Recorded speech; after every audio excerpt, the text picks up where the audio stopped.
बॉलीवुड में ना रोज किसी न किसी मूवी का अनाउंसमेंट होता रहता है और इन अनाउंसमेंट को देखकर मुझे ऐसा लग रहा है कि भाई बॉलीवुड ना भगवान के नाम पर भीख मांग रहा है। भगवान के नाम पे दे बाबा। विकी कौशल की नई मूवी का अनाउंसमेंट हुआ है, उनका लुक भी रिवील किया गया है। इस मूवी में वो चिरंजीवी परशुराम का कैरेक्टर प्ले करने वाले हैं। नो डाउट इस लुक को देखकर तुम्हें लगा होगा कि अरे यार बहुत कुछ भयंकर आने वाला है। मैं भी ऐसा ही कह रही हूँ कि नो डाउट कुछ अच्छा आने वाला है। 2026 तक तुम्हें ये मूवी देखने को भी मिल जाएगी, ऐसा मेकर्स कह रहे हैं। पर यार बॉलीवुड की इन सारी चीजों को देखते हुए लग रहा है कि भाई सच में यार अब भीख मांगना बंद कर दो यार। मैं नहीं कह रही कि दिनेश विजन का विजन छोटा नहीं, बहुत बड़ा है यार। पर यार आजकल एक ही ट्रेंड इन्होंने शुरू कर दिया है, किसी भी एक्टर को उठाओ, या तो उसे भगवान का कैरेक्टर दे दो, नहीं तो उसे महायोद्धा का कैरेक्टर प्ले करवा दो।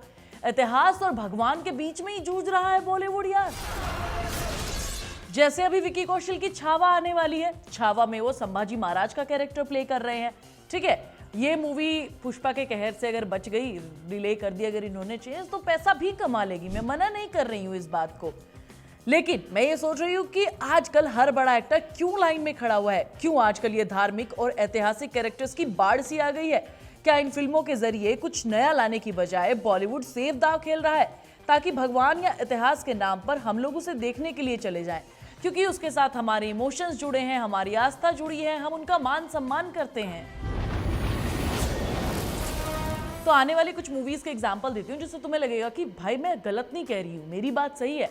ऋषभ शेट्टी की मूवी आने वाली है जिसमें वो हनुमान का कैरेक्टर प्ले कर रहे हैं। ठीक है, प्रॉपर एक पोस्टर ये इन्होंने रिलीज भी किया है। इससे पहले हनुमान आई थी, उसमें कुछ अलग स्टोरी हमें देखने को मिली थी, वो बढ़िया था। पर इसका दूसरा पार्ट बनाने की क्या ही जरूरत थी? क्यों एक बार फिर से भगवान के नाम पर बजट बढ़ाकर पैसा कमा रहे हो यार तुम लोग। और अभी मैं रीसेंट का एग्जाम्पल कैसे भूल सकती हूँ, सिंघम अगेन, मतलब एक एक्शन हीरो जो धुड़ुम धुड़ुम दुश करता है, उसमें तुमने रामायण का रेफरेंस डाल दिया यार। अजय देवगन को राम का कैरेक्टर प्ले करवा दिया।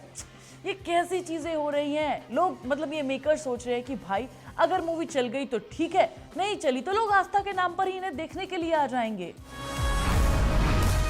तुम समझ नहीं रहे हो, बॉलीवुड वाले हमारे इमोशंस का फायदा उठाकर बस अपनी जेबें भर रहे हैं।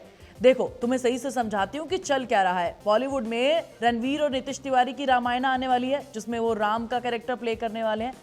और साउथ वाले भी पीछे नहीं है, रामायण बना चुके हैं, आदि पुरुष जैसा कचरा वो हमें दे चुके हैं जिसमें वो फेल हो चुके थे। लेकिन इंपॉर्टेंट बात यह है कि भाई 700 करोड़ के बजट में ये बनी थी, इतनी खराब नेगेटिविटी और इतना ज्यादा बेकार का प्रमोशन करने के बाद लोगों के वर्ड ऑफ माउथ की भैया बहुत घटिया मूवी है। इस मूवी का कलेक्शन 350 करोड़ से ज्यादा का था। तुम और मैं इसे देखने के लिए गए क्योंकि राम जी के साथ हमारी आस्था जुड़ी हुई है।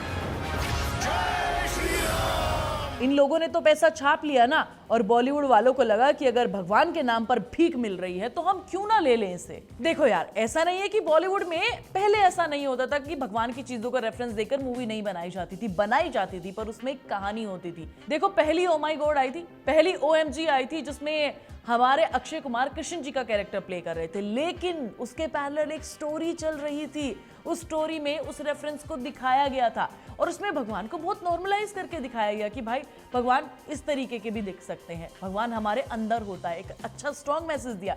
सेकंड पार्ट में भी कुछ वैसा ही होता है, लेकिन अब बॉलीवुड ने इसको बिल्कुल ही कैश करने का एक तरीका बना लिया है। बस सिर्फ भगवान के ऊपर मूवी बनाओ और हमारे इमोशंस के साथ खेलो। ये सारी चीजें देखकर मुझे लगता है कि बॉलीवुड के राइटर्स का अब दिमाग खाली हो चुका है। जो उन्हें दिखता है वो उठाकर बना देते हैं, या तो भगवान पर लिखेंगे या हमारे किसी योद्धा पर लिख देंगे।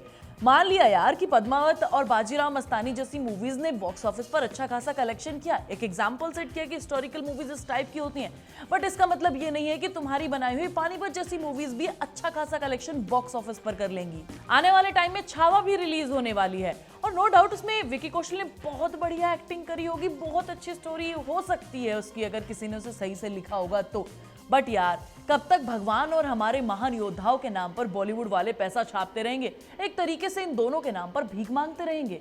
इस ट्रेंड की वजह से ना एक सवाल मेरे दिमाग में आता है। भाई मैं ये सोचूं कि मुझे लगता है कि बॉलीवुड वाले ना रिस्क उठाने से डर रहे हैं। वो कुछ ऐसे कैरेक्टर्स उठाते हैं जो ऑलरेडी बहुत ज्यादा फेमस हैं। भाई कुछ नया एक्सपेरिमेंट करो। ये सब हमने किताबों में, टीवी सीरियल्स में बहुत ज्यादा देख लिया है, जो खींच कर हमें बहुत डिटेलिंग के साथ भी दिखाया है। और रामायण जैसी कॉन्सेप्ट पर ऑलरेडी रामानंद सागर की रामायण बन चुकी है, जिसमें हर चीज हमें डिटेलिंग के साथ दिख चुकी है। और भी बहुत सारे सीरियल्स बने हैं जिनमें हमें हमारी हिस्टोरिकल चीजें देखने को मिली है। आपकी 2 घंटे की मूवी की शायद हमें अब कोई जरूरत नहीं है, क्योंकि 2 घंटे में तुम इतनी बड़ी चीज सही से नहीं दिखा पाओगे, आधे से ज्यादा इंफॉर्मेशन को मिस कर दोगे और कहीं ना कहीं आदि पुरुष जैसा कचरा बनाकर हमें दिखाओगे। समझो यार, कुछ नया करो। हमारे ग्रंथ, हमारे राजाओं पर मूवीज बनाना छोड़ दो, हम इन्हें किताबों में पढ़ लेंगे, इतना ही बहुत है हमारे लिए। तो भाई लास्ट में मैं बस ये कहना चाहती हूँ कि भैया बॉलीवुड, भीख मांगना बंद करो भगवान और राजाओं के नाम पर। कुछ नया है तो दिखाओ, वरना रहने ही दो।